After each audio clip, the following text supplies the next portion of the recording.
এক গরিব চাষি আর তার বুড়ো গাভীটার গল্প এটি, যারা একে অপরের জান ছিল। চাষি নিজের আমার শেষে খাবারের দুটি ভাগও চুল। গাভীটাকে খা, দিত, তুই আমার সাথে ভাগ কিন্তু করে নে। বয়স হওয়ায় আমরা গাভীটা একসাথে দুধ আছি। দেওয়া বন্ধ করে দিয়েছিল। Farmer, take these sacred grains. একদিন They এক hold the light of রহস্যময় prosperity. Baul They shine so চাষিকে brightly. What এক magic is মুঠো this? নীল I will রঙের cherish them. জাদুকরী শস্যদানা দিয়ে বলে, এটা খাওয়ালে তোমার সব দুঃখ ঘুচে যাবে।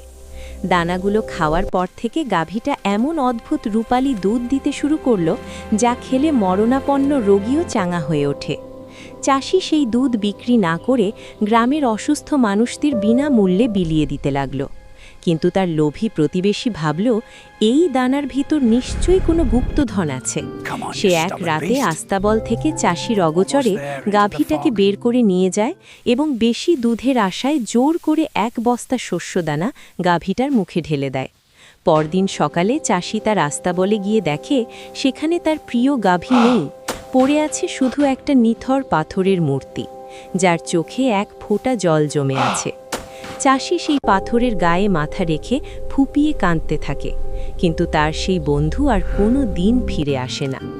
মানুষের নিঃস্বার্থ ভালোবাসার চেয়েও মাঝে মাঝে লোভ বড় হয়ে দাঁড়ায়।